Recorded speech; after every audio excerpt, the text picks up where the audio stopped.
بعض وظائف ایسے خاص ہوتے ہیں جن کو بار بار دہرانے کو جی چاہتا ہے۔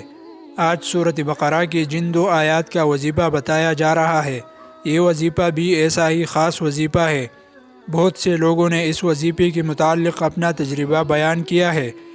انہیں میں سے ایک بہن کا تجربہ بتایا جا رہا ہے کہ کیسے اس بہن کو اس وظیفے سے فائدہ ہوا اور کیسے آپ بھی اس وظیفے سے اپنے لیے رزق کے دروازے کھلوا سکتے ہیں۔ جن 2 آیات کے بارے میں بتایا جا رہا ہے وہ آیات سورۃ بقرہ کی آخری 2 آیات ہے۔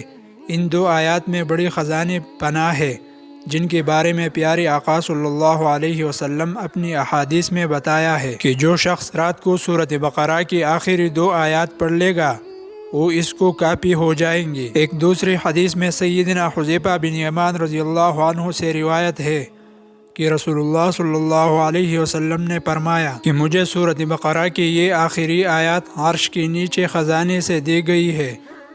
ان جیسے آیات نہ پہلے کسی کو ملی ہے اور نہ بعد میں کسی کو ملیں گے۔ اس روایت سے ان آیات کی عظمت کا اندازہ ہوتا ہے کہ ان آیات کی کیا عظمت ہے۔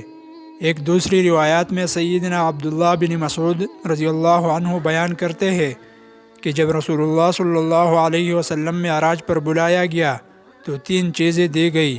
نمبر 1 5 نمازیں، نمبر 2 سورہ بقرہ کی آخری آیات، نمبر 3 شرک کے سوا آپ کی امت کے لیے تمام گناہوں کی معافی۔ رات کو عشاء کے بعد اور سونے سے پہلے جو شخص ان 2 آیاتوں کو پڑھ لے گا اس کو تہجد کے برابر ثواب ہوگا۔ گویا اس کو ایسا ثواب ملا جیسے کہ اس نے تہجد کی نماز ادا کی۔ جتنی عظیم ہے یہ فضیلت کہ تہجد ادا کی بغیر تہجد کا ثواب حاصل ہو جائے۔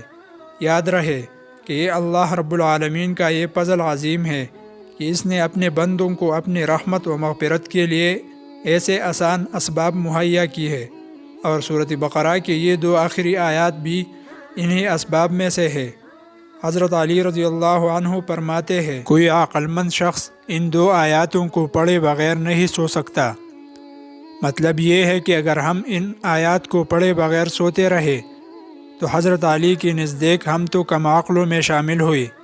اور یاد رہے جن آیات کے بارے میں حضرت علی نے فرمایا وہ سورۃ بقرہ کی مذکورہ 2 آیات ہے۔ سورہ بقرہ کی آخری 2 آیات کو عصر کے بعد روزانہ 5 مرتبہ پڑھا جائے اور اول و آخر درود ابراہیمی لازمی پڑھا جائے، اور پھر اللہ سے عاجزی اور انکساری سے دعا کی جائے۔ جو بھی دعا کی جائیں گی انشاءاللہ ضرور قبول فرمائے جائیں گی۔ اللہ ہم سب کا حامی و ناصر ہو، آمین۔